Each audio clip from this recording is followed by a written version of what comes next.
Yeah, it's a little smoky, but it's not a bad. Oh, yeah, I heard something fun today.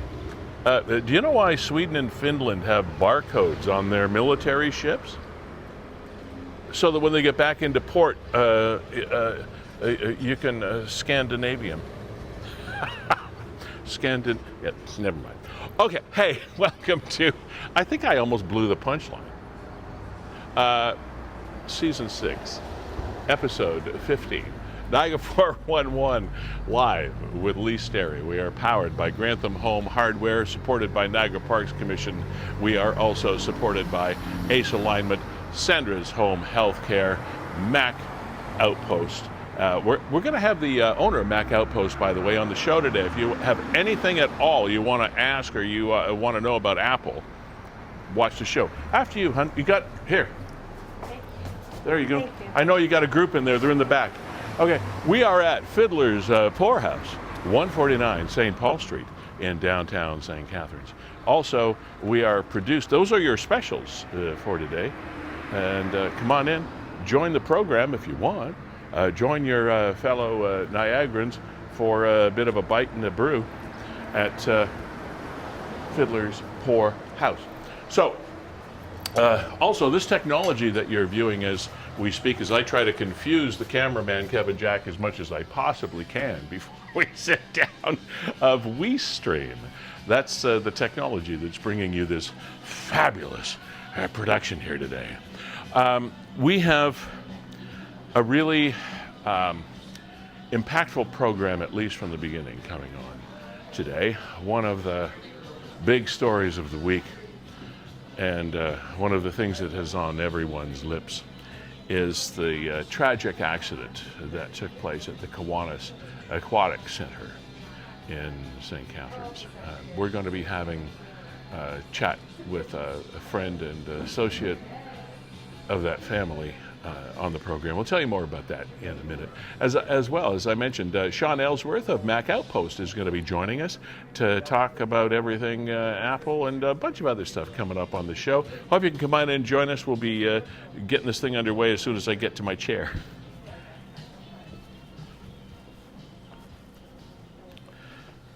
Okay, here we go. That, ladies and gentlemen, as you can see, is the bodacious and extravagant television set that we have going here at Fiddler's Poorhouse on behalf of Niagara 411 Live with Sterry. Thank you very much for joining us today. And as I mentioned, we're going to have a gentleman on the air by the name of Colin Hosick. He is connected with the family of little Thomas Kunst-Locks, who perished over this past week at the Catharines Aquatic Centre over on Carlton Street in St. Catharines. Tragic, terrible story that we've all been talking about since it happened. And we'll have Mr. Hosick on to chat about that story and give us some perspective, if there is such a thing as perspective on that kind of tragedy. As mentioned also, coming up, Shawn Ellsworth. He's the owner of Mac Outpost, one of our very much appreciated sponsors, which is everything Apple in Niagara. And it's surprising, actually, how long they've been in business. And we'll talk to Shawn about that at about 12:40 this afternoon. David Green's going to be joining us. There's going to be a great comic night in Grimsby, especially if you're in the Grimsby area, but Grimsby is pretty much reachable from everywhere in Niagara. So David Green's going to be talking to us about that at around 1 o'clock this afternoon. Sonia Aimy, Executive Director of African Women Acting. I always forget what the last A stands for. I don't know. We've talked with Sonia numerous times before. I don't know why I always forget what the final A stands for in AWA, but it's African Women Acting. Niagara Festival is coming up. Sonia's going to be here to chat with us about that. And we have a great local musical guest to play us off the program today as well. One of the things I want to chat about before we go too much further is our partner in crime here, Nick from Niagara 411. We have I wouldn't say we're partners, but we have a loose connection because we use Nick and you as sources for information and vice versa. And we sort of share this common goal of sharing information with Niagarans, for Niagarans, by Niagarans, and 170,000 followers is a hell of a benchmark. So congratulations to Nick, the founder of and supporter of and continued content creator of Niagara 411, the Facebook page. 170,000 followers. And Nick wanted to pass on his thank you, and we'll do that on his behalf. So congratulations, Nick. Well done. I don't know when you sleep, but you do great work. So congratulations. And hi to Nick's mom, by the way, who always watches this program. We know this. So hope you're having a great day. Now, while we're talking about the program and while we're talking about Niagara 411, there's just a little administrative housekeeping function here we would like you to help us with. So you're watching this on Niagara 411, you're watching it on Facebook. So what we would like you to do is hit that little squiggly arrow, you know, that you do to refresh the site. So there we are. Look, there we are. Then if you could go down to the bottom of that stream and you hit the share thing, you know, the little arrow that says share. And then this window will pop up like it has on your screen there on the TV. And you hit share now. Boom. That's simple. You don't have to make a comment. You don't have to do anything else. Just hit the share now thing and we're good. Because, well, first of all, it helps us help you reach your fellow Niagarans, because every time somebody shares it, you know how the algorithms work. You share it with everybody else, who shares it with everybody else, and it's a sort of it increases geometrically as the thing goes along. So we thank you for doing that. And before we move on with the other program, there's something that we really, really, really want to share with you, because this is something that I would almost bet that you or someone you know has received this text. And the text is a total scam, although it looks very, very, very real. And ostensibly it is coming from Services Ontario. And it is trying to tell you that you have received a ticket, you've received a fine because you've been speeding and a camera caught you. So there's the text that you may have received. Service Ontario, our system speed camera shows your radar ticket still hasn't been paid. You might have received one like I did that says you've been caught speeding, so please pay it. And then you'll get this one as a follow-up that says your radar ticket still hasn't been paid. To avoid any loss of demerit points, pay this by August the 4th. Now, this obviously was a text that Kevin got a couple days ago. See Ontario Administrative Code 15C 16003. If you do not complete payment by the 4th of August of this year, we'll do the following. We'll report it to the DMV, Department of Motor Vehicles. Now, first of all, that should be a tip-off right there, because the DMV, I don't think, Kevin, is an Ontario, is a Canadian organization. I think that's an American. Absolutely. That's a tip-off right there. We don't have a Department of Motor Vehicles in Canada. Okay? So first of all, that's an American thing right there.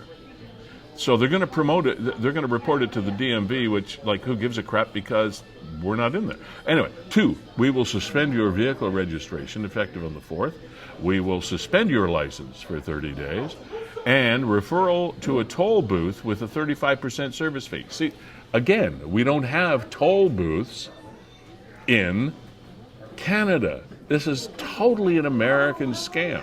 You may be prosecuted and your credit score may be affected. We don't even call it a credit score in Canada. We call it a credit rating. So pay now, go to Ontario.safedriving, etc. But see, Safe Driving ZT, whatever the hell that is, .cc. Please pay immediately before execution to avoid license. Blah, blah, blah, blah, blah. It's all gibberish. So If you receive a notification via text that you have been caught speeding and here's a fine, it's a scam. And secondly, if you've been smart enough to ignore it and move on, when you get this one that says, we know you haven't paid your fee yet, that is also a scam. And the reason we wanted to talk about this is because it is so widespread, and there's a segment of our population, and if you're in that segment, no shame involved, but people sometimes believe things that appear official, as this does, and you go on and they'll ask for personal information and all kinds of stuff, and they'll ask for fees and etc. But it's not real. Okay, it is just simply not real. Yeah, Lee, this one had me do a double and triple take, and that's when I knew, oh my gosh, this is good. When I almost believed it, because how are we going to get notified about our speeding now with all the cyclopses across Niagara? Well, I guess in the mail, maybe they're going to text me. Yeah, these scammers are smart. They know that there are new speed cameras or red light cameras or whatever you want to call them. There's the two kinds. There's the red light camera, and then there's the speed cameras in some speed zones. They're smart. They know what areas they're sending these texts to, but they're not super smart because they're using non-Canadian, non-local terminology. But it's easy to slip over those things, because not everybody realizes that we don't have a Department of Motor Vehicles in Canada. We just don't. But if you watch Law and Order or you watch a cop show on American television, you hear DMV all the time. So it's something that's part of your vernacular. It's part of your knowledge base. It's in your little gray cells there somewhere. So you see DMV, you think it's legitimate. Now, I call it DMV sometimes. I'm just shortly. Where are you going? Service Ontario, a DMV. Yeah. But people know, right? People know what you're talking about. The Department of Motor Vehicles. That's where I'm headed. Yeah. Going to Service Ontario. Yeah, that's right. So anyway, please, please, please, please, please let all of your friends and family members, especially those that perhaps, and I don't want to be biased in this way, but especially people that are a little older than you, just advise them that these things are not real. And Kevin, I think we've all experienced this in the fact that older people, I remember my parents, for example, they were brought up to believe authority and respect authority. So if something came to their attention from an authority figure or organization, they got very, very upset, or they were always very aware of trying to do the right thing. And in these days, the right thing by some people's judgment is totally the wrong thing. And it's a terribly difficult and confusing time in which we live, where all of these scammers try to take advantage of people that just might not be thinking properly, because it's so easy to believe the wrong stuff. Kevin and I were talking about this. Kevin Jack, ladies and gentlemen, is that other handsome fellow on your screen there on the right side of your picture. The co-owner, operator of WeeStream, Canada's premier streaming service here in Canada. And I keep getting these little dings. Let me you know what? That's me, Lee. And, is that you? And I was just using it as a segue to say that, hey, one of the things that I did this week was my wife and I Sunday night headed down to OLG Stage and saw The Killers. Oh, yeah. It was a really nice show. That's a pretty big venue for them. They're packing in some pretty good audiences in their career. If anything, I might argue that it's a pretty small venue for The Killers. I think they could play more. Like, I remember my sister saw them last summer, I think, Budweiser Stage, which is more like into the 10 to 15,000 fans. So to see them... OLG is what, 5,000? 5,000. Yeah. That's a pretty intimate setting to see The Killers. And my wife and I were right up at the tippity top at the tippity top, and I know that they say that Tippity-top. there's no bad seat in that place. There really isn't. Was a great seat, but it was a little nerve-wracking. You know, when you're walking down the stairs and it's like, oh boy, one slip, and I think I'm going overboard. You know, the only bad vibe I've ever received or heard about that venue is the exits.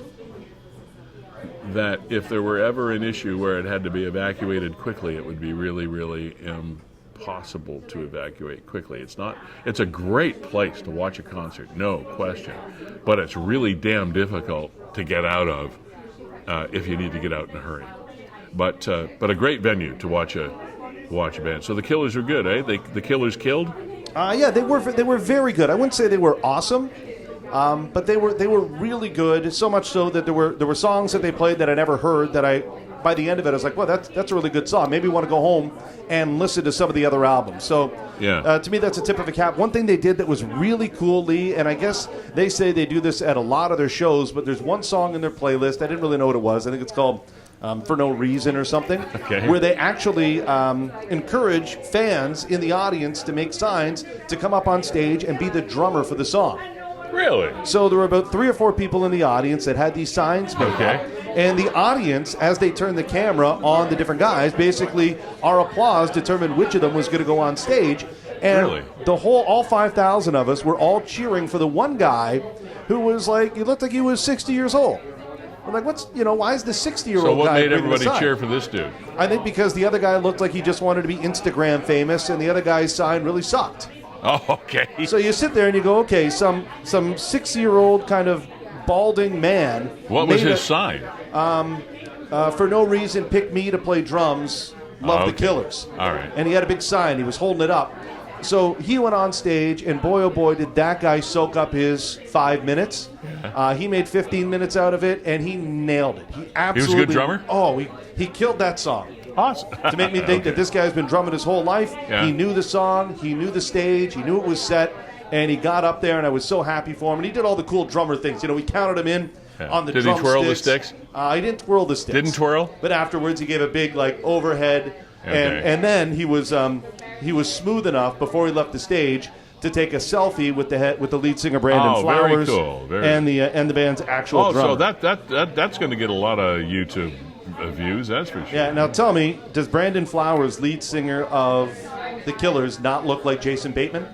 He does a little bit. Yeah, my wife and I stepped on stage where I was like, he looks like Jason Bateman. At least in that shot. Well, that's what he looked. There you go. That's where we were. Yeah, that's very cool. By the way, while we're talking about concerts, I was listening to an interview. I don't even know where, some podcast or some report, and it was an expert in the staging of and promoting of concerts. And as you know, a lot of these bands, Kevin was talking about this, perhaps the OLG stage being a smaller venue for the Killers, okay? So that's one, that's what reminded me of this, is the fact that there are some acts. I remember back in the day when I saw back-to-back performances of David Bowie. We saw him at the Dome in Toronto, as it was then called, and then we saw him at Lansdowne Park the very next night in Ottawa, and it was a much smaller venue. So where I'm going with this is we know that concert ticket prices are astronomical these days. They've gone through the roof, like ridiculous prices to go see. I don't think there's anybody that I would go and see in concert now because of the ticket prices. I guess I'm jaded because I've seen so many people live over the years that I don't really care if I see anybody else. It doesn't really bother me. But the prices are astronomical.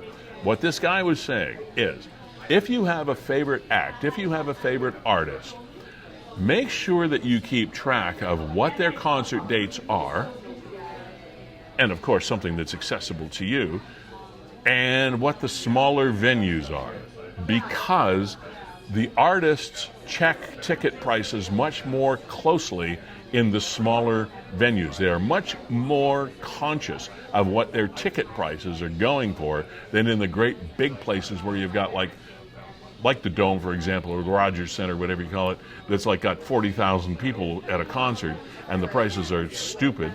But if you can find a smaller venue where your favorite band or your favorite artist is playing, go to the smaller one. Because A, you'll enjoy the show more, and B, you will pay much less than if you go to a big venue. So we thought that it was a real treat to see the Killers in a very modern 5,000-seat facility. What do you have to pay for it? That view right there, Lee, is $170.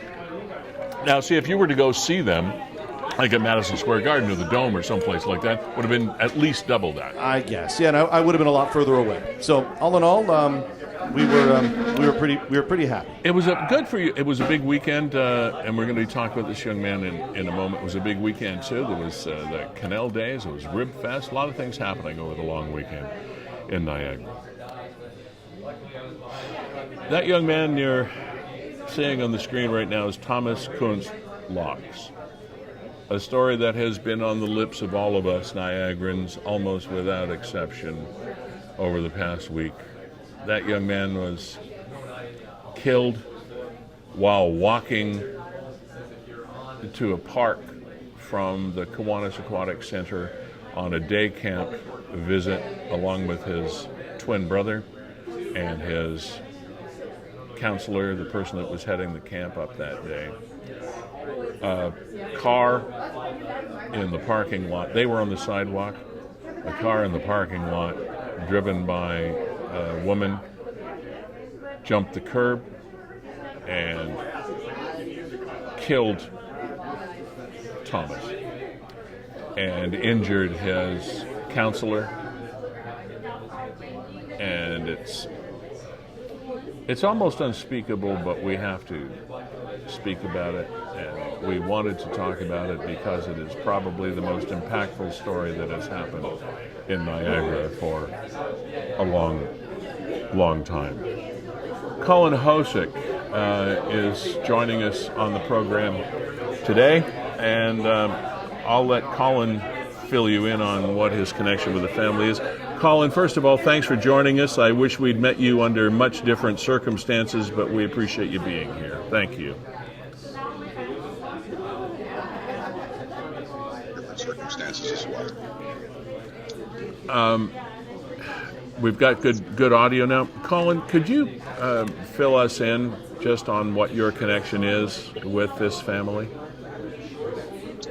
Myself and my children train jiu-jitsu along with the father and the two twin boys, Thomas and Ian. And how did you meet? I know through the jiu-jitsu, but give us a little bit of background on how this occurred. I think it's kind of a cool story. Well, I mean, we have like when my children started training, my daughter didn't have many people her size to roll with. I was going to get into Muay Thai again because it's easier on my body than jiu-jitsu just to stay in shape. But because she didn't have anybody to roll with and kind of felt a little bit left out at the end of classes when you're doing rolling, I asked her if she'd be cool rolling with me, and I would do jiu-jitsu instead. So that's what we did. Shortly after that, there were some girls that had signed up, so she had her own little pink gi gang, and I didn't need to roll with her anymore, but I loved jiu-jitsu, kept rolling. And we had more and more parents join in to do the jiu-jitsu along with their children, or even sometimes if their children were too young for adult classes, the children would be in children classes, the adults would be in the adult classes. So I had met Ian and Thomas's father, Tiago, that way. And when you say rolling, that's like a sparring partner, correct, in the terms of jiu-jitsu? Yeah, it would be pretty close to legitimate competition. It's unlike boxing or something like that, where you're not really going to absorb damage because you're looking to get somebody in a submission or in a chokehold, something of that nature. But I mean, we're all friendly, so even though while we're rolling, we're simulating murder on each other. You still, you tap when you get caught, right, and you shake hands, and everybody's friends afterwards, right? Right. But it's a fairly dare I use the word intense kind of situation because you are role playing. I guess is why you call it rolling. Yeah. I mean, yes, definitely. And I mean, it's especially good for kids to build their self-confidence, to have an awareness of how to protect themselves, but then also the mental capacity of being able to assert themselves. Right. And avoid and talk their way through situations if need be. And so you became fairly close in this environment with the family, and originally from Brazil, we understand. Yeah, that's correct. There's a pretty sizable Brazilian community that's involved, especially in this jiu-jitsu, because it is Brazilian jiu-jitsu. It's a specific form. And yeah, the club that I know Tiago, Thomas, and Ian from, it's a very close-knit group. Everybody treats everybody like family. I can't speak highly enough of the quality of the characters of people there.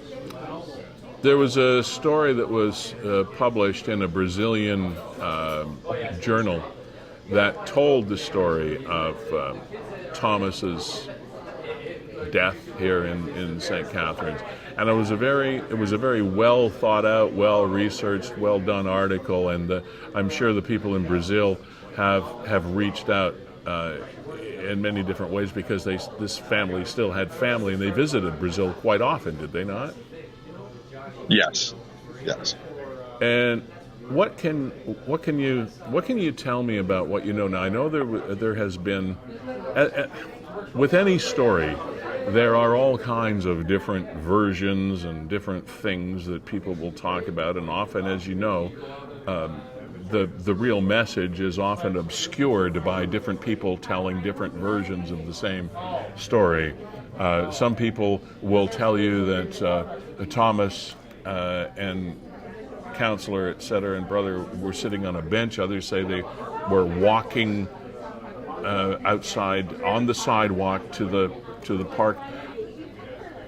As close as you are to this family, can you walk us through what you know about what happened that day?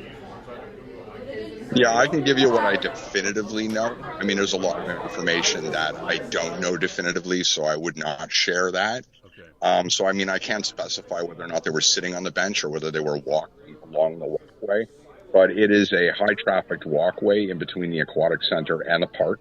It's frequented by children and families going back and forth between the aquatic center and the park. They were definitely right by that bench, because if you do go to the scene right now, there is only one of the two benches still remaining. I can give you more specifics on where the vehicle entered into the walkway that then struck them. I know it's a bad image, but above my head here is a picture from our petition. It's inverted, unfortunately, but the pool aquatic center is up here, and then this way, which would be northbound, that would bring you to the Lester B. Pearson Park, that has a splash pad and playground and everything. Right. So it wouldn't seem uncommon to me for somebody at a day camp there that they would go back and forth between the aquatic center and the park. And this would definitely be your safest route to walk. Now, right here, there is a green-colored car. That is a parking spot. There's about a half dozen accessible parking spots right here, and in front of them there is a simple post that is held to cement with 4 legs. It really just serves as a visual aid so the parkers don't encroach. It is insufficient for stopping a vehicle. That's not what its intention was. But given the frequency with which this walkway is used, and it is the safest way for you to go from the aquatic center to the park, and given light of the situation that has just occurred, it's obviously insufficient.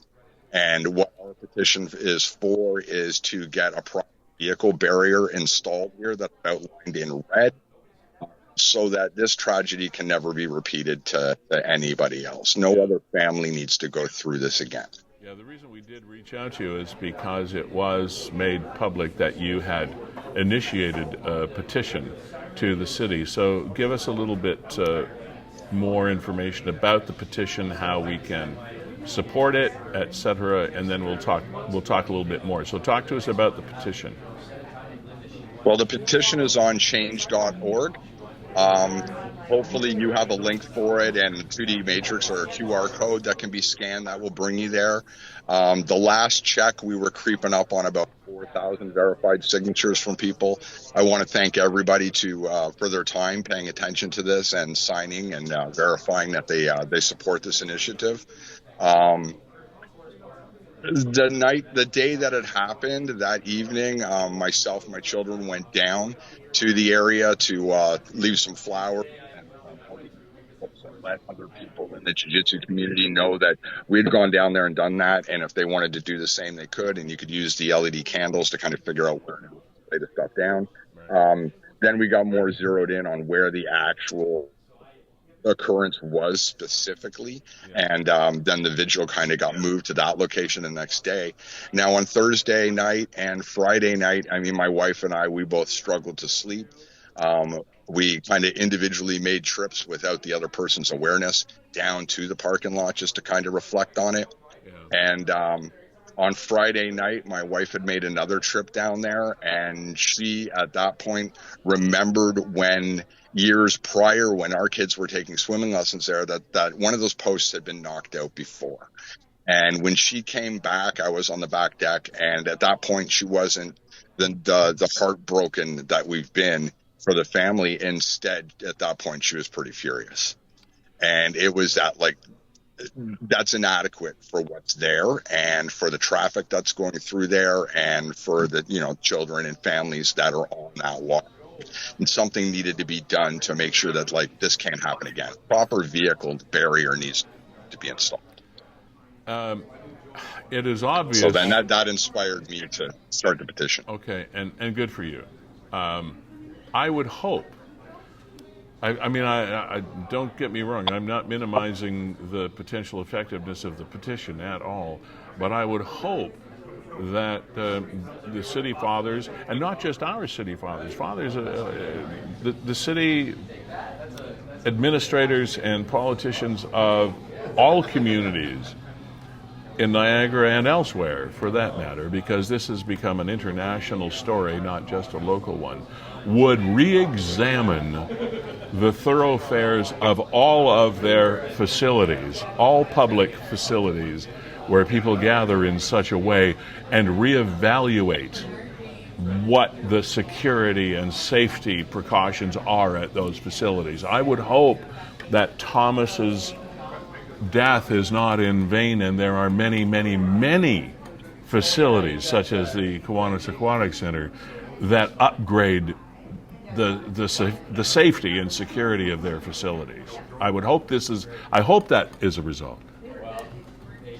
I would love for this to be a catalyst for that kind of investigation and thought, provincially and national. But my focus is this specific one. I mean, it's really hard. I deal with industrial automation and industrial manufacturing. It's hard to predict all the things that can go wrong. And that's why, like, I'm not looking to assign blame in this situation at all. I'm not saying you are either. I'm just saying that I'm looking at this specific situation and what can I do to contribute to make sure that this doesn't happen to anybody else. Yeah. I coached hockey for a bunch of years, often 4 teams in a year, sometimes 2 teams in a year.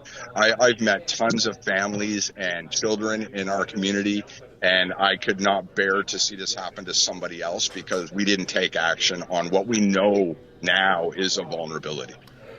Colin, I realize this is probably a rhetorical question, but I'll ask you anyway because you're close to the family, closer than other people might be. How are they doing? This is a life-changing event, bar none. Have you chatted with the family? Are they doing okay? Like, how are they? Only very little through the text. I've been letting people that are more direct friends with them to have that interaction. We really want to make sure that we give them the space to start this healing process. We don't want to be intruding upon them. Right. But everybody wants to help. Everybody feels helpless because, you don't want to be intruding upon them. You don't know what you can do. And that's when looking at this situation and being able to take that step back and see the trees through the forest, it was, this is something that we can help right now. This is something that we can do right now. Obviously the family's devastated. Yeah, for sure. I can't imagine being in their situation. I couldn't imagine losing one of my children. But even though I'm incredibly heartbroken for them and for their friends, family, loved ones, I'm most heartbroken for Ian. I can't imagine that loss.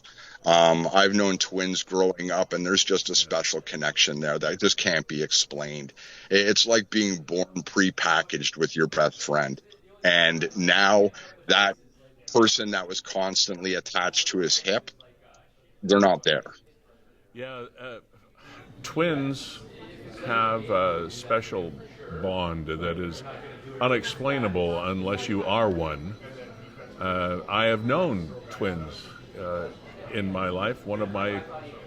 Two of my closest friends are twin brothers, all identical twins, and they're almost a cellular part of each other.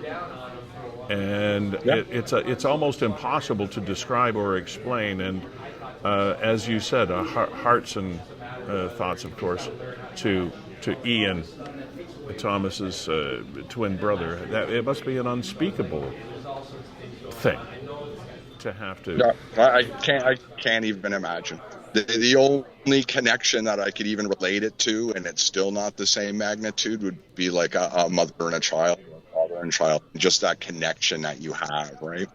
Yeah, I can't even imagine that. So the petition, change.org is where the petition is. Correct. I can't imagine that the city of St. Catharines hasn't already, in spite of the petition, hasn't already said, we have to improve what's happening there, or whoever it is that manages that center. I'm sure that it's already in the works for something like that. I do not know at this point. I have reached out to the councillors in Ward 3. I did send them a direct email. I was letting this petition kind of roll and grow on itself and hoping that they would just notice on their own. But now that we're almost a week in, I have directly contacted them. I believe the day that I started the petition, I had sent an email to a director through the Catharines Aquatic Centre, so that, trying to establish some direct connection there. Right. I'm not meaning to slam anybody at all, because I know there's a lot of things that have to go on in the background. At this point, though, I can't comment on what their actions are because I have not received any contact back from them. No, understood. I would love to just go to the parking lot one morning and find that they've got something there. Right. Unfortunately, that area is still trafficked right now. It is the safest way right now. So I know, at this time of the morning, 12:39 this morning, I can guarantee there's people on that walkway right this moment. Right. Now, the parking spot that they went through right there, they did knock that one pole out, that visual aid. So right now, that's not even there. They have some pylons around it to keep people from parking in that spot. But that walkway, even right now, is as vulnerable, if not a little bit more vulnerable than it was before, because you don't have that one single insufficient barrier. But you also have some people that are stopping to leave their condolences at the little flower vigil that's there for Thomas. I am a little bit disappointed that we haven't seen some sort of temporary action taken right now, because that is still a trafficked area. People are using it. Right. I don't understand why we couldn't get some temporary cement barriers put down in those spots to at least, prevent a vehicle from being able to get there, so that this can't happen right now. Yeah. I do understand that these are handicap accessible spots, and that's why the pavement there is at curb height with the walkway, so there's no bump. And I don't want to make it more difficult for people using those places to get to the walkway and get to the pool. But I don't see why, even with a temporary barrier, you could leave sufficient space to bring a wheelchair or a walking aid through while still protecting the pedestrians. Yeah, no, there are always ways around that, and to help accessible environments remain accessible. So there are always ways to make this happen. And as you say, it's not about the blame game. It's now about not letting the message fade away and about prevention. We can't, unfortunately, bring Thomas back, but to go to your point, if we take the message seriously and act upon it, that at least is some progress out of a terrible situation. Yeah, I agree. Colin, thank you for joining us. In your interactions with the family, and I'm sure they know this already at some level, but assure them that all of Niagara, and I think at this point in time around the world, are heartbroken about what's happened to them, how Ian is going to be dealing with this going forward, and we all want to hug our kids and grandchildren a little bit tighter today. No, I'm very confident that they're aware of how this has affected other people, and I'm sure they're very thankful for their thoughts and prayers. Colin Hosick, thank you very much for joining us. I know it's a difficult conversation for you to have still, but thank you for your action in initiating the petition and again doing your part to help emphasize this important message, and condolences to you and your friends on everything. Thanks for being here. Well, thank you. Thank you for the time on your show and helping to expose this situation to other people. Hopefully that'll help us get us more signatures and expedite getting something done. Well, you're welcome, and hopefully the next time we chat, it'll be on happier terms. Take care, Colin. I would hope so. You too. Bye. I want to read something before we move on to our next guest. I want to read something that was in the Brazilian article that I mentioned earlier. A tribute to Thomas, and I'm going to read this to you because I got it up on the screen, so I won't be looking at you. In memory of Tom, Ian's identical twin, a friend in soul and life, with whom he shared laughter, plans, and songs. Almost 9 years of light. His birthday would coincide with Children's Day, like someone born to celebrate joy. Tom was small in stature, but immense in dreams. He wanted to be a scientist and build a machine that would create everything. And he insisted, no one in my family will have to pay to use it. Curious, affectionate, and full of energy, he spread ideas like someone planting flowers in the wind. He shone in his guitar lessons, rehearsing with his brother on drums. The band of the future already lived in his heart, full of plans, full of questions, full of love. Tom was and always will be much loved by his family, by his friends, by everyone fortunate enough to cross his path. Your absence echoes like silence after the last note, but your love remains like music that never ends. Farewell.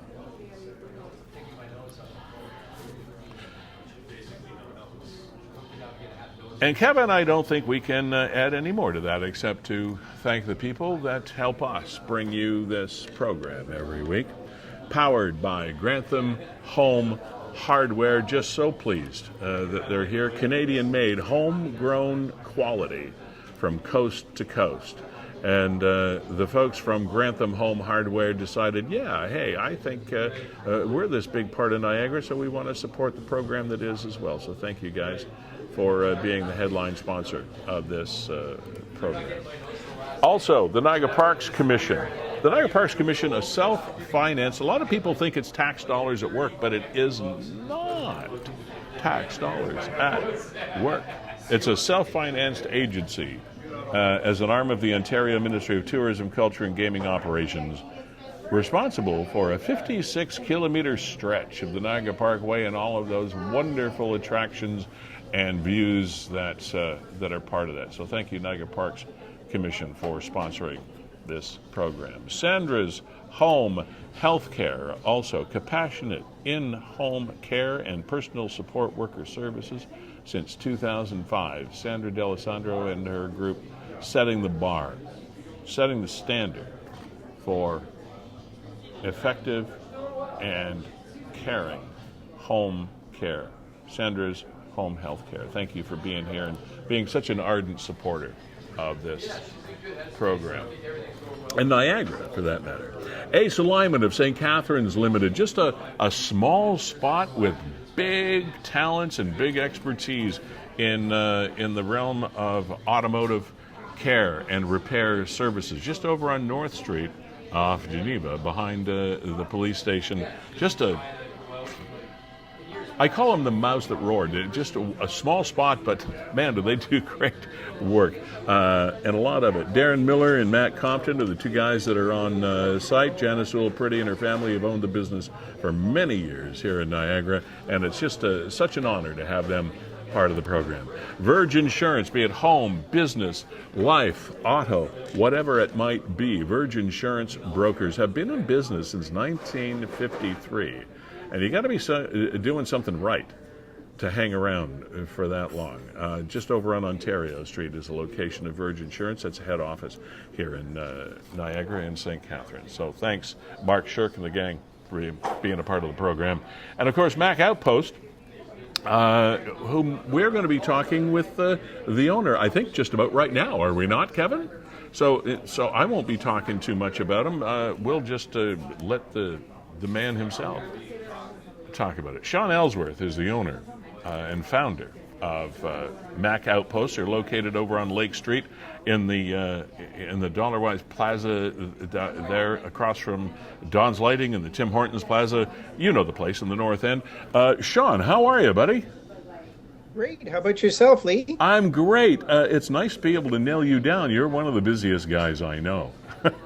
Oh, true enough. Thank you so much for having me on. This is great. Yeah, well, we really appreciate you sponsoring the program, and I pop in every now and then because when it comes to my Apple world, you guys are always my go-to, and it's such an honor and a pleasure that you thought well enough of us to come in and sponsor the program. So first of all, thank you for your sponsorship.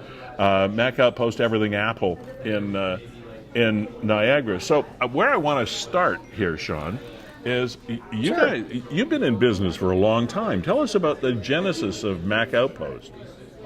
Well, Mac Outpost, it originally started back before 1998 when I started owning it. At that time, a gentleman from London came down and brought in the business. I started working for him probably about 2 months after he had actually started with the opening of the business down here, and that was on Salina Street, just down by off of Ontario Street, right, up near St. Paul. So we had a little spot down there, and I worked for him for a couple of years, and then he decided, well, it's time that he wanted to move back to London with his business that he already had there, with his friends and that type of thing. So he offered up the business to me, and ever since 1998. I've been owner, so we're going into our 27th year now. I was going to say, we think of anything to do with the computer industry and technology now to be second nature. I mean, oh yeah, it's a pretty good business to be in. But Shawn, 27 years ago, a lot of us couldn't even spell computer, let alone true enough. Let alone have the guts to invest in a computer-based business. That took a lot of foresight on your part, don't you think? A little, that's for sure. I actually learned about the Apple computers starting, and it was a little bit later than what they had started up. It was on an LC3. My mother had bought one, and she had bought a printer, and decided that, Apple was the thing to go with, which I'm glad she did, that's for sure. We had issues with the computer. There was nobody in town that knew anything about it. So basically, my knowledge started from just me working on the computer itself.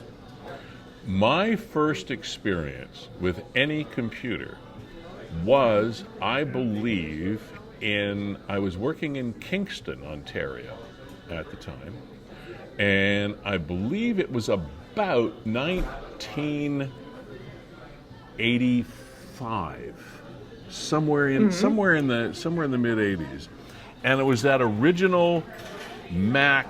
It was basically nothing more than a word processor at the time that you put the floppy disks in. Yeah. That was my very first experience with a computer. Wow, where we've come since then. Oh, insane, especially with all the devices. And now our handheld devices, the iPhones, our iPads, they're, just huge leaps and bounds from what the technology used to be. And of course, they're 20, 30 times the processing power that we hold in our hand. Right.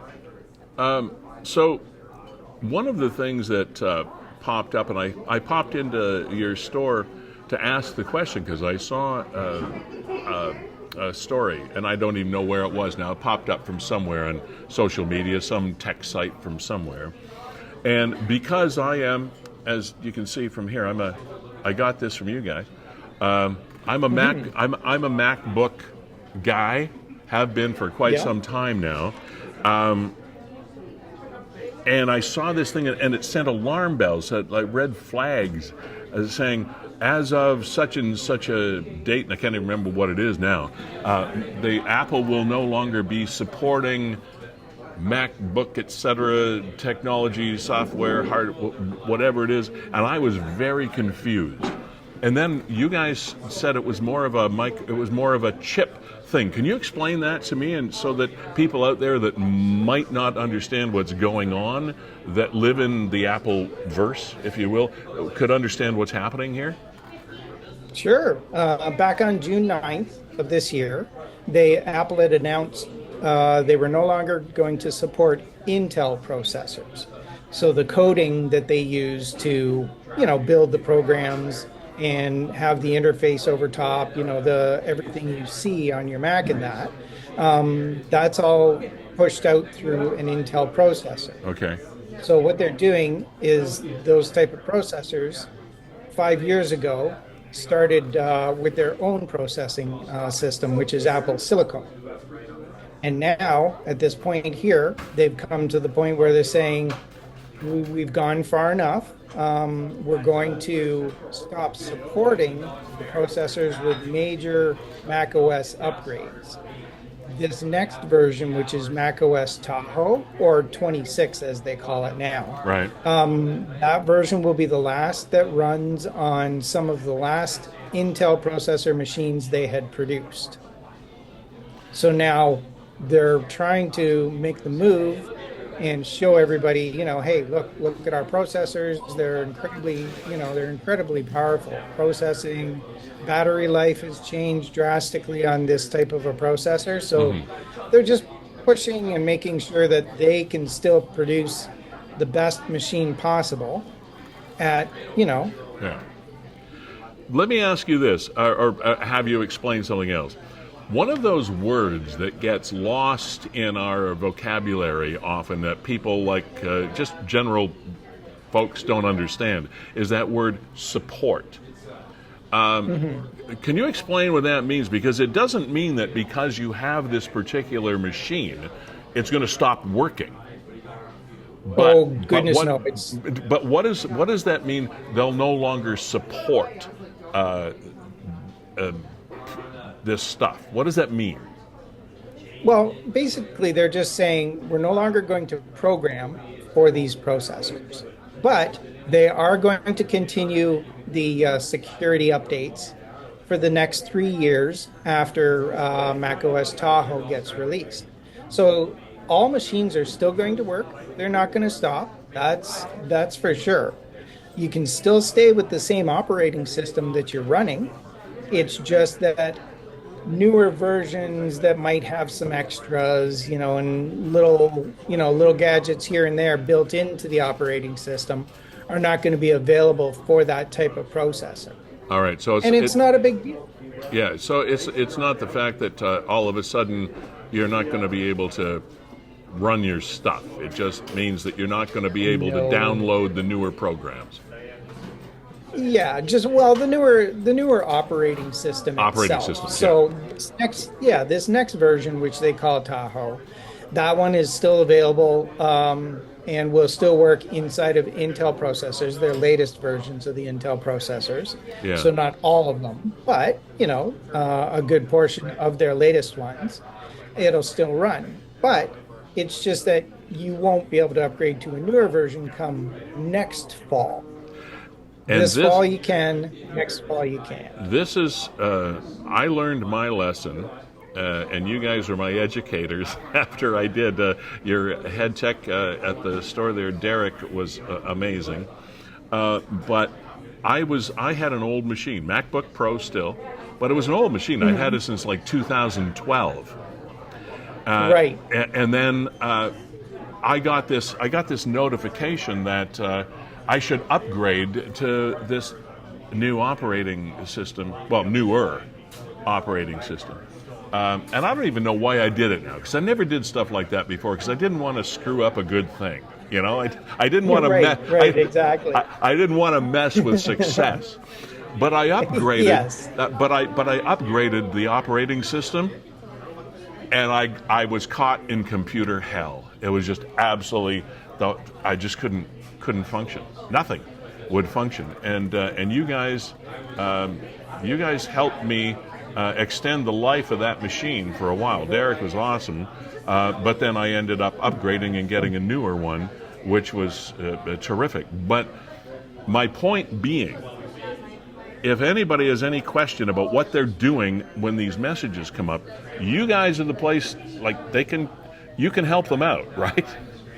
Yeah, we're the ones to help out. That's for sure. Yeah, me and my team, we're great at what we do. That's for sure. Yeah. And I've been doing it all these years. I'm just happy to help people. I'm not one that likes to force them into newer machines if they don't need them. Things that they'd like to keep running. We do whatever we possibly can. Shawn, this entire program runs in the world of Apple, and I want to bring in executive producer and co-owner of WeeStreem here, Kevin Jack. Kevin? Yeah, if people are wondering, when you watch this program, it's a collection of iOS devices. So we've got iPhones for cameras. We're running MacBooks. That's where Shawn is right now. We're producing the whole thing on an iPad. So this thing is all just absolutely Apple-powered. Shawn, I'm going to throw you a softball here. We've been tiptoeing around the direct question that I'm going to ask. I mean, a lot of people with Apple products just want to walk into that big white store. I've been in there. Chances are I get some teenager or some millennial, have to pry him off his phone, and he doesn't know much more beyond that. I've got an iPhone. I've got an Apple product in Niagara. Why am I coming to see Shawn and not going to the big white monolith? It's because we take the time to actually help you. And we want you to be able to use your device properly. We'll help in training. We'll help in any questions. We're here for that. And that's the way that I've always believed it to be ever since I started or actually purchased the company in that way. It was more of a love for the products themselves than, worrying about, staying in business and that type of thing, being, getting rich in any way, which I mean, most business people don't consider that, but it's not us wanting to force people to upgrade. We want to help them with what they have, and then we make suggestions if they're required to, move on. Shawn, one more quick question before we set you free to get on with your day. We talk a lot on this program about scams because we're in that social media world. What do we need to watch out for? Those of us that are in the Appleverse, what do we have to watch out for? Well, and even not just in the Appleverse, but watching out for everything possible out there. Just the other day, I received a text from service Ontario. Oh, we were talking about Not that earlier. Ontario, but Ontario. Right? Yeah, we did that piece a bunch earlier. Of people got that. Yeah. You need to. The best thing that I always say to people about these scams and that type of a thing is that they're looking for instant reactions. They want things to happen immediately so that they can try and get in your head and get you to react to what's happening. If And you the other know, things, and you just kind of sit back, right, and Yeah. say, "Hey, I'm just going to be careful. I'm going to read this out." You'll notice a lot of mistakes that they make. Right. And the other thing too that happens a lot is you click on something that maybe you shouldn't have clicked on, but it's easy to do, and you get this alert, the fact that your computer has been locked down and you're being investigated and all that stuff, and don't turn your computer off and don't reboot and everything. It's all bull. Yes, and that's exactly it. That's for sure. Really, it's knowing. Just don't click on the links, and make sure that you know what you're doing along those lines. You receive messages from all kinds of different companies, a lot of scammers in that.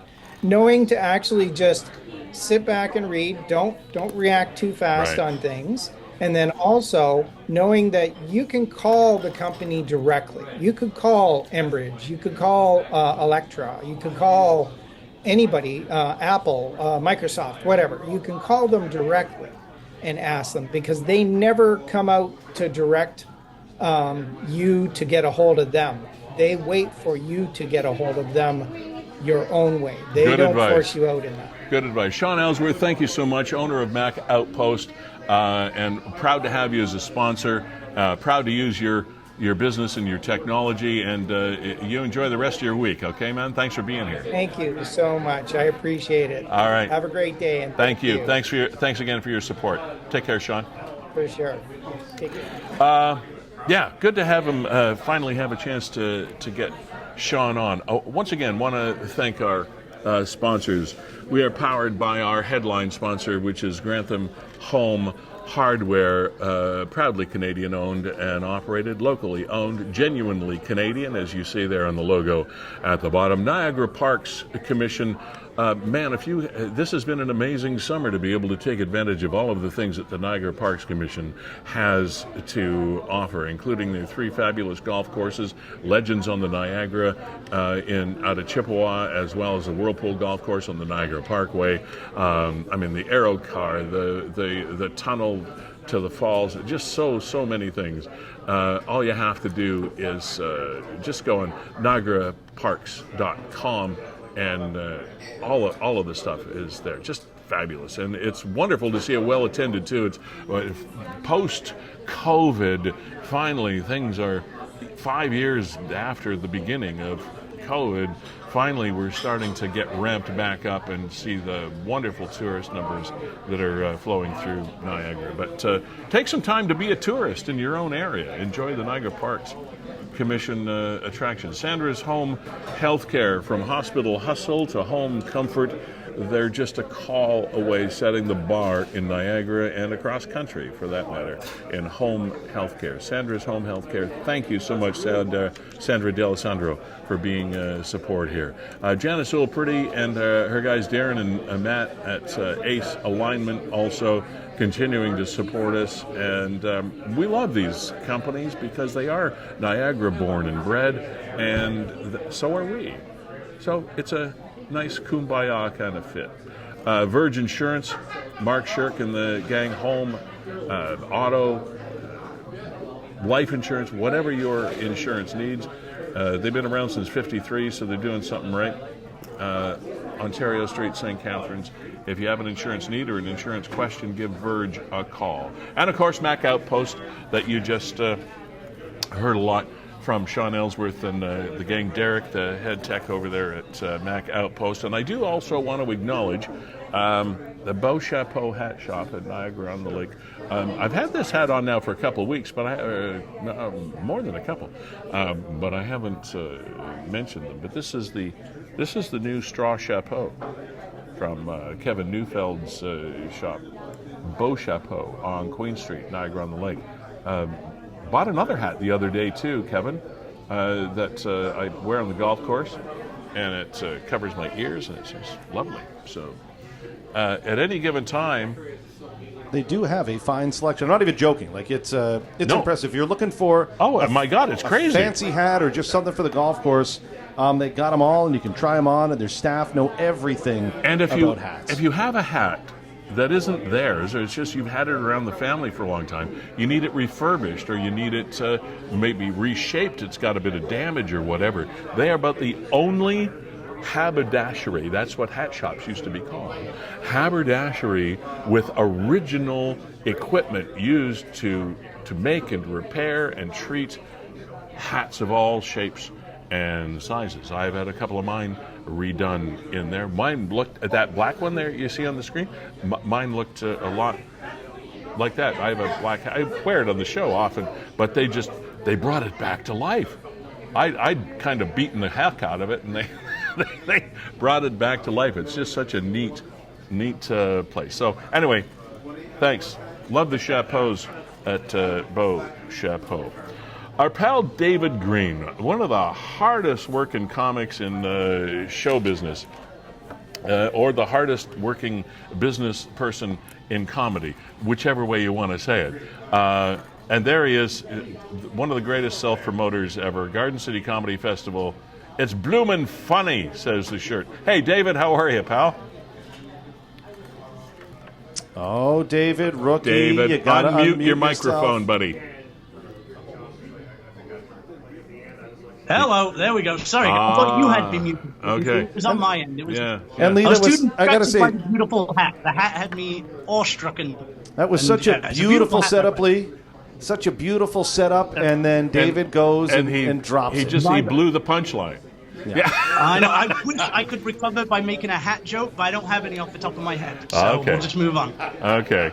Well, you know what they say when the microphone wasn't working. You know what they say. You can tell when somebody's lying because their lips move. Well, thanks for having me, sir. Appreciate it. Yeah. Okay. I'm here all week. Try the veal. So, David.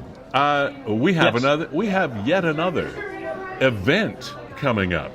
I don't know how you keep your calendar straight, but we have yet another event coming up. Tell us about it. Yeah, we're pretty excited. We're back for year 5 of our annual comedy night in Grimsby showcases we do.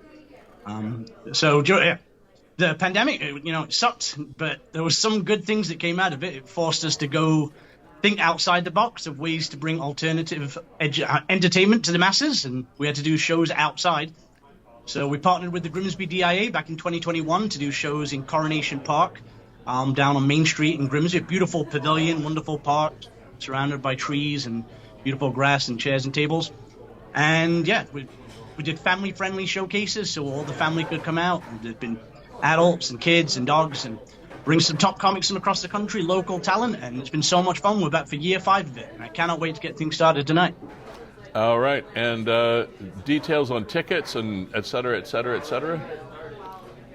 Yeah, it is absolutely free for everybody. It's, just coming out at 7 p.m. Come down to Coronation Park in Grimsby, bring a chair or a blanket, or, ground yourself, sit yourself in the grass, and the earlier the better. If you get there around 6:30, you get a good spot near the front. And it's free for everybody. We usually get anywhere between 50 to 100 people. And it's always a fun time with top comics. A lot of new faces on the show tonight too, so I'm pretty excited about it. All right, tell us about that. So headlining tonight, so the first time making his debut at Comedy Night in Grimsby is Andrew Chapman. He's a very funny comic. He's a Canadian Comedy Award winner for Best Comedy Album. You may have seen him on Murdoch Mysteries. He played legendary comedian W.C. Fields. He's hosted YTV shows, Disney shows. He's just, very, very likable and very family-friendly comic. It'll be fun for the whole family.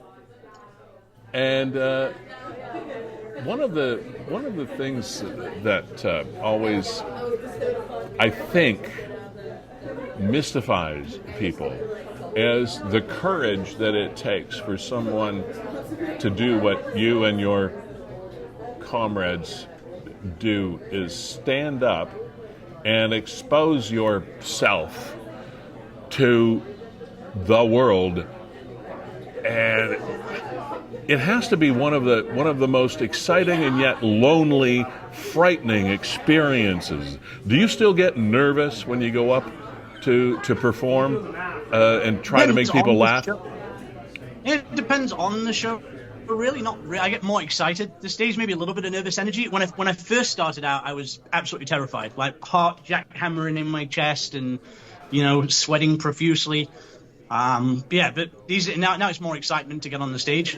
Well, the thing you say is nerve-wracking standing in front of people, putting yourself out there, being alone. But I find it more nerve-wracking not putting myself there, not trying to follow my dreams and being stuck at home, 9-to-5 job, doing a job I hate. But being out there, I get to go spend a night hanging out with my friends, making them laugh, and I'm living the dream. I saw an interview with a very famous comic on television a few days ago, and he said, the first time I ever did an open mic thing, I was, as you mentioned, I was absolutely terrified. And then the very second I was finished, I said, wow, I want to do that again. Yeah. It's like mixed emotions in your world, isn't it, half the time? Yeah, but it's all, once the crowd starts laughing, that all makes it all worthwhile. And the cool thing about our Grimsby shows too, like we've been doing it 5 years, we've got a lot of regulars who've been coming out to every single show each and every summer. Every Wednesday at 7 p.m. we do them. And the fact that we've been able to, got running jokes and, entertaining them, bringing new faces, writing new jokes for them. It's a nice little community we've grown there in Grimsby, so it's pretty cool to see how it's built over the years. Yeah, well, congratulations again on your hard work. People often, we seem to be a region of festivals. There is no shortage of festivals. We have another festival coming up we're going to talk about a little bit later in the program today, of a completely different genre than yours. But there is a lot of work that goes on behind the scenes. It's not as easy as it looks, and I guess if it looks easy, you're doing a great job. So I guess I guess you're doing a great job. Yeah, tonight's the fun part. Nobody sees behind where, like, getting the poster, designing the poster, booking the comedians, driving around, putting up posters, getting rejected, going over there, chatting with that person, posting on there's hours and hours of work, but tonight is where it all pays off and we just get to go have fun, make some jokes, make people laugh. So I hope people come out. Yeah, it's every Wednesday at 7. Coronation Park, right down Main Street. There's free parking in the Food Basics Plaza right behind the 40 River Creek, or 40 Creek, not the river run. Yeah. It's going to be great. Kevin? Lots of great local talent on the show, too. Yeah, just before, oh gosh, I'm loud. Just before I let you go, David, I know you also have another event coming up this weekend back in Pelham. Also great supporters of you as well, featuring Glenn Foster. I mean, this is a star-studded lineup.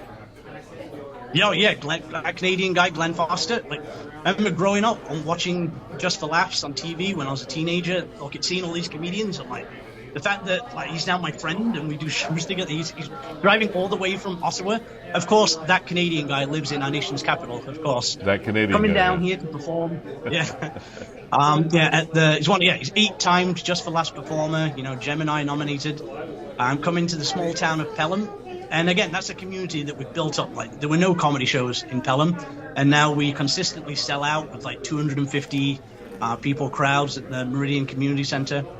And we've got new talent as well. We've got Austin Conrad, who joined our grassroots comedy course that we ran during the festival, and he's just exploded onto the scene. He won the competition during the festival, and he's just been killing it all over. So excited to see him perform in a big crowd. And we've got comics coming down from Toronto. We have Font Hill favourite Bernie Law, who's grew up all his life in Font Hill and Pelham, with the dream of performing comedy and stand up in front of a crowd, and now he's doing that in front of his home crowd. So cool. It's great that people are coming out and supporting and seeing Glenn as well. David, does your wife think you're funny? Yes, but in a different way from my style of comedy. She's not a fan of the puns and the word. Well, she is, but I can make her laugh, but not the way the crowds laugh. Okay. I'm a whole different avenue there. I'm sorry, I just had to ask you that question because as an on-air broadcast personality over the years, people would always say, "Does your wife listen?" Does she couldn't care less. As long as we paid the rent. As long as I take great pride in telling. She'll tell me a joke won't work, and I'm like, "You will work. Just watch. I know it work. I know it work." When I come up, I'm like, "Ha ha! I did work. I told you it would."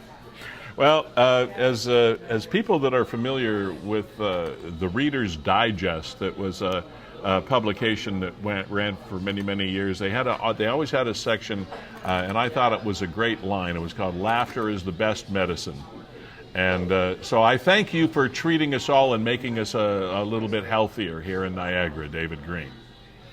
Happy to help, and thanks for helping us spread the word too. Appreciate all you guys do. All right, mate. Have fun tonight. Thanks, man. Take care. All right, bye. Oh, Lee. I'm going to see if I can try and sneak out to that one tonight in Grimsby. Yeah. Grab the missus. Yeah? Head out there for some laughs. Kids Yeah. are old enough now. They took their stay-at-home course, so I think we can slip out for an hour and a half. Okay. I could use a good laugh. And Yeah, you've been going through some challenges. If anybody has ever had back pain, yeah, this is my friend Kevin, who doesn't get any sleep anymore. Yeah, it's been a rough go, Lee. But man, you brought up some fond memories of my childhood there. Just going into any waiting room, and they always had stacks of Reader's Digest. So first was Laughter is the Best Medicine. Yep. I would go there first. Yep. And then they always had those the military stories that were also kind of funny. Yeah. And I would read those two first, and then once I got through those, I would drop that and pick up another Reader's Digest and go right to the jokes. I used, for many years that I was doing radio programs, to be perfectly honest, I stole a lot of their humor. Because yeah, but I actually borrowed and made it famous. No, I mean you'd use any source that you could in those days to be thought starters as far as content and humor and stuff. And it was one of those great publications. I'll never forget it. I read it, as you say, usually in doctors' offices. Yeah, it was it. It was the best periodical that I could find. We've got a great musical guest coming up. Her name is, I think I'm saying this properly, Ehrenhard. Yeah, Ehrenhard. Ehrenhard, yeah. And she was won the original Best Artist at the Niagara Music Festival. Yeah, she's out of Niagara Falls. I've known her for, 5 or 6 years. Not personally, just professionally as an artist. She does EDM, like electronic music, and kind of a one-man band, which computers and technology allow you to do. Wouldn't surprise me if she does it all on a Apple product. Maybe so. All right. As I was mentioning along with David, we are in a region of festivals. And our next guest is Sonia Aimy. She's been with us before. She's executive director of the AWA, which is African Women Active. And the AWA Annual Niagara Festival, the 2025 version, is coming up. Hello, Sonia. Hello, how are you doing? I'm well. Man, are you colorful! I'm always blown away by your accessories. Very colorful. Thank you. We're brightening up the days. You are so well. Welcome back to the show. Nice to chat with you again. It's always a pleasure. So. My pleasure, Lee. Yeah, time goes so fast. We have once again the African Women Active Festival coming around. So tell us about it. What's going on? Yeah, the Niagara Festival this year. Yeah, we're bringing it back, and it's going to be happening on the 16th and 17th of August in front of the beautiful lawn by the City Hall of Niagara Falls. Here on Queen Street, and what's going on is that we're going to have dance workshops and then performances by local talented artists, and then DJs, and then we have vendors selling unique accessories. And then we have a kids zone coordinated by our local partner, the Riverbrink Museum.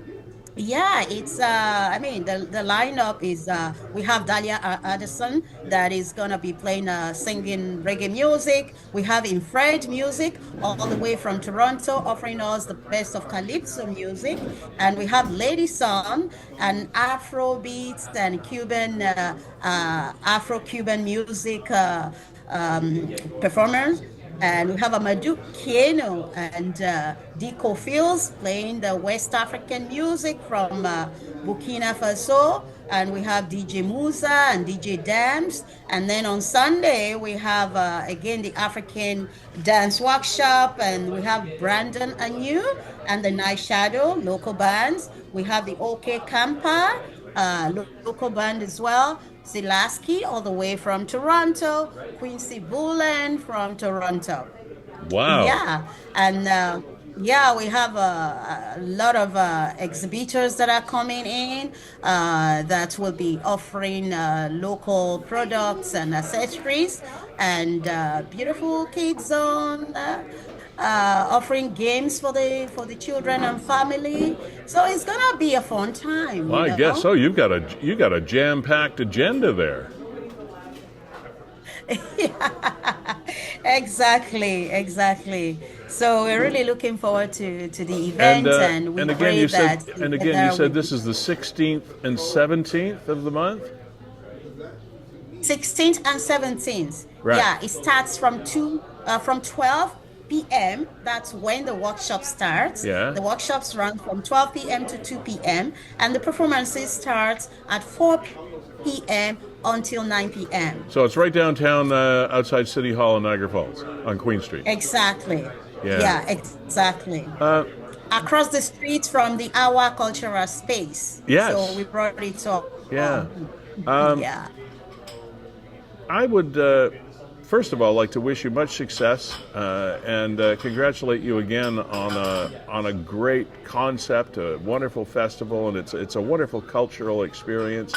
And I would like to, though, move on and ask you again, so that people know what you do. What is African Women Active? What is it? Tell us about your organization.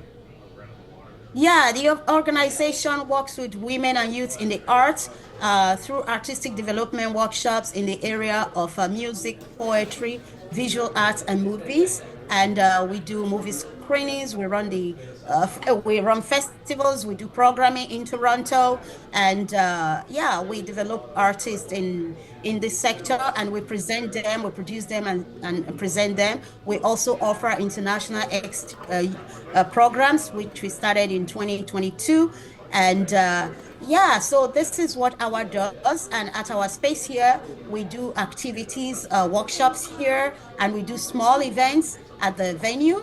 And we also run the Awa Kitchen that offers delicacy, African delicacy. Gotcha. Yeah, African meal, so it's eating, takeout, yeah. And we Sorry, a little freeze going on there.